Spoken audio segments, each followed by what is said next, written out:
Olá amigos, aqui Diário do Atirador com mais um vídeo para vocês. E hoje nós vamos dar continuidade ao último Pista Quente, onde eu falei sobre o caso da Virgínia.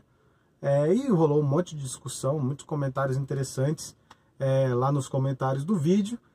E rolou também algumas pessoas que entenderam errado alguma coisa que eu falei no vídeo. Especialmente policiais brasileiros, alguns policiais se sentiram ofendidos no último vídeo. E deixaram suas manifestações lá, as quais estão lá ainda, e eu as respondi. Mas foram poucos casos, a maioria das pessoas entenderam o vídeo, gostaram bastante da informação que estava lá. É um caso que já não é a primeira vez que acontece nos Estados Unidos. Todas as vezes que eles tentam passar leis de controle de armas lá, em qualquer estado sulista, de cultura forte, acaba acontecendo algo do tipo. E o caso da Virgínia está sendo bastante emblemático aí. E eu quero começar esse vídeo corrigindo alguns erros que eu cometi no último vídeo. No último vídeo eu falei, por exemplo, que a frase Sic Semper Tyrannis era grego. Não, não é grego, é latim. Eu sabia disso que era latim, mas por algum motivo saiu no vídeo e na edição eu nem percebi, tá? Mas Sic Semper Tyrannis é latim e significa isso sempre aos tiranos. O significado está correto, é aquilo ali mesmo. É uma representação de que aos tiranos cabe isso, cabe o justiçamento popular. E isso está na bandeira da Virgínia, que é muito bacana, muito legal, Toda a cultura americana foi forjada em cima do combate à tirania. E para quem não sabe, essa foi a filosofia de fundação dos Estados Unidos, Tudo começou quando houve um aumento de impostos da coroa britânica, na época que os Estados Unidos era uma colônia da Inglaterra.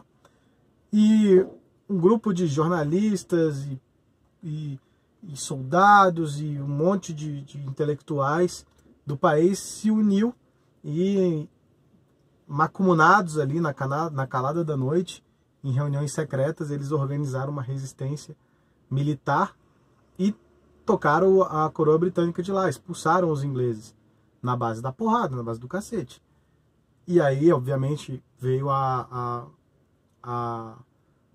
o blowback, a coroa britânica mandou o exército tomar de volta o território e eles resistiram, rolou uma guerra bastante sangrenta, até que eles conseguiram a desistência da coroa britânica e proclamaram sua independência. Então assim foi formado os Estados Unidos. E na Constituição, que eles promulgaram à época, que é a mesma até hoje, nunca houve outra Constituição americana, houveram algumas emendas, onde houve o Bill of Rights, que é a Carta Magna, Carta de Direitos Humanos deles lá, que na sua segunda emenda diz que o direito de ter e portar armas não será infringido, porque é fundamental que a população tenha armas para formar milícias, para resistir a um Estado tirânico. Essa é a ideia da segunda emenda. Tanto é que o texto literalmente é algo do tipo, sendo uma milícia armada necessária para a manutenção de um Estado livre, o direito do povo de ter e portar armas não será infringido. Isso aí é uma ordem direta dos pais fundadores, no pacto entre o governo, na criação do governo americano com o povo americano. Então, o governo se criou, a população tolerou a existência do governo e, em contrapartida, o governo prometeu nunca violar os direitos dos americanos de ter e portar armas, para que esses possam um dia se levantar caso o governo volte a ser tirano. O próprio Thomas Jefferson falava muito sobre a liberdade ter que ser banhada no sangue de compatriotas de tempos em tempos, para que seja mantida essa liberdade. Então, a cultura do americano é a cultura do guerreiro, é a cultura do cidadão guerreiro. O cidadão que não é só simplesmente um cumpridor de leis, um pagador de impostos, uma vaca leiteira do Estado. O sentimento de cidadania americana vem aliada ao fato de que eles apenas permitem a existência daquele governo para que ele possa prover aos seus interesses. Em qualquer sinal de tirania, de contradição, de violação dos direitos básicos previstos na Constituição, todo cidadão americano tem o poder de resistir, porque ele tem armas, ele tem acesso a todas as armas mais modernas que você puder imaginar. O americano ele não tem restrição nenhuma de arma, nem de controle de quantidade de munição e tal, exceto alguns estados, tipo Califórnia e Nova York, que há muito já se perderam essa cultura americana.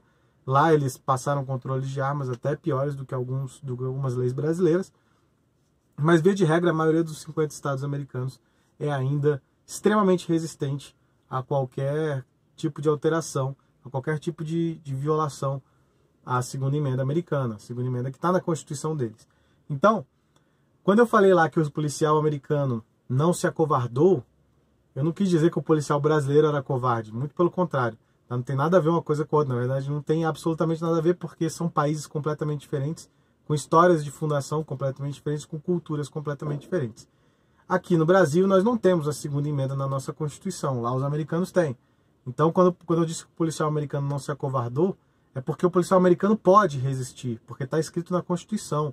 Então se a lei é inconstitucional, se a lei estadual do estado da Virgínia viola o que está na Constituição, o policial americano ele não só pode, como ele tem o dever de resistir a isso, de não endossar essa lei, porque a Carta Magna é maior do que a lei estadual. O que está na Constituição é maior do que o governador quer, do que o parlamento lá, do que o House deles lá querem, do que os deputados estaduais deles lá querem. Então fodam-se os políticos estaduais, o que manda é a Constituição. Então eles podem, legalmente, inclusive, até vai haver uma discussão na Suprema Corte, como já houve tantas vezes, de que os policiais estão certos, sim, muito provavelmente não vão perder seus empregos, até porque isso vai cair. Eu acho que, como eu falei no vídeo, não vai dar guerra, não vai ser uma guerra. O fato dos americanos poderem resistir de forma militar garante de que não vai ter um banho de sangue, porque o governador nenhum vai dar a ordem de exército nenhum, e nenhum exército vai cumprir essa ordem de atirar no próprio povo, enfim, começar uma guerra civil. O povo tem a capacidade de se defender, então isso gera um certo receio dos políticos, eles não querem transformar isso num banho de sangue. Então provavelmente vai virar uma disputa jurídica na Suprema Corte e muito provavelmente o direito de ter e portar armas vai ser mantido, essas leis vão ser consideradas inconstitucionais e os policiais que não as endossaram vão ser considerados heróis pela população, não vão perder seus cargos. Até porque lá alguns cargos de xerifes em alguns estados são até cargos eletivos, as pessoas elegem o xerife da cidade. Agora, aqui no Brasil a situação é muito diferente, nós não temos uma segunda emenda, nós temos uma situação que, convenhamos, é a verdadeira. O servidor público aqui no Brasil tem direitos muito além do que os que existem na iniciativa privada, né? Salários muito acima da iniciativa privada, aposentadorias garantidas muito acima do que tem na iniciativa privada. Enfim, idade para se aposentar, especialmente para os militares, é muito menor do que na iniciativa privada, ainda é, mesmo com as reformas da Previdência que passaram aí. Então, sim, o servidor brasileiro ele é criado nessa bolha, né, de que o Estado compra mesmo o apoio dos servidores para qualquer atrocidade que seja, com isso, né, dando esses tantos privilégios que eles têm. Então, no Brasil é muito difícil realmente que um policial brasileiro deixe de cumprir a lei para favorecer o cidadão. É muito difícil que isso aconteça. E isso vale até para ordens bizarras, né? Porque como no Brasil a população está desarmada, a população não tem como resistir, a gente vive vendo esse tipo de governador dar ordem para acabar com uma manifestação, a polícia vai lá com um choque, dá porrada em todo mundo.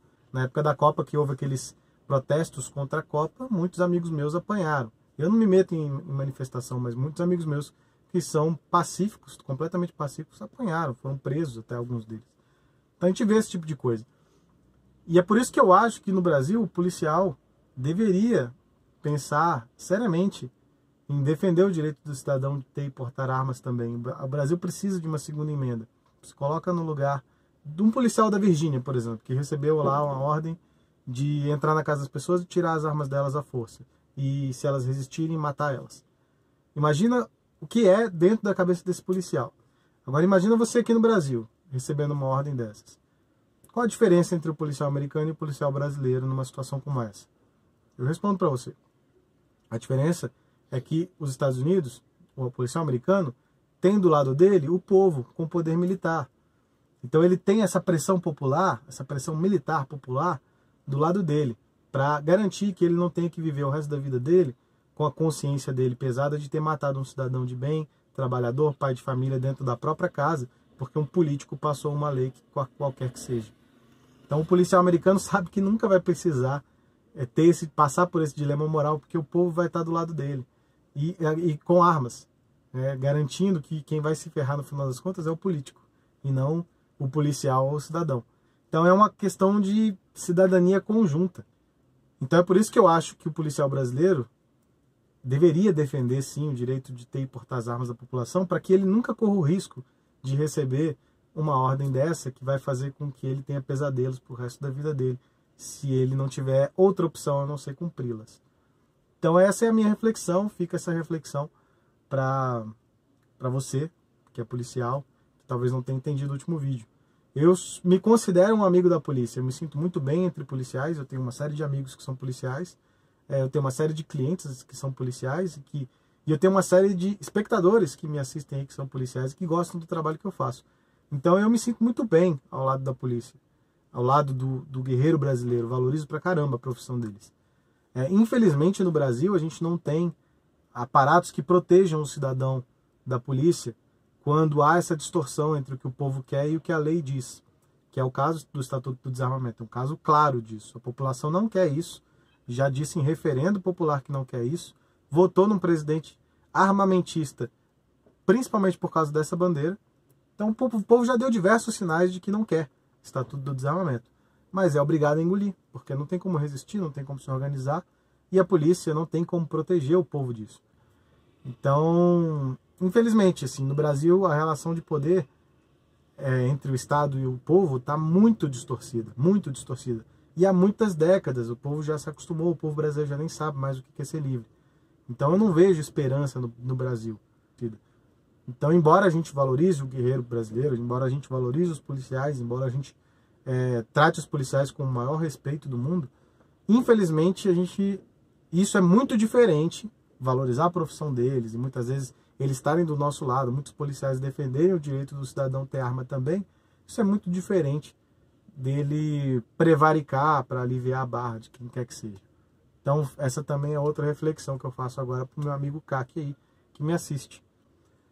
Fica essa reflexão, espero que eu tenha sido claro, né? Talvez tenha sido um pouco confuso, estou fazendo esse vídeo sem edição, sem nada, só expondo meus pensamentos enquanto eu espero para ser atendido aqui no terminal de cargas. Foi Thiago Almeida, Diário do Atirador, e até a próxima.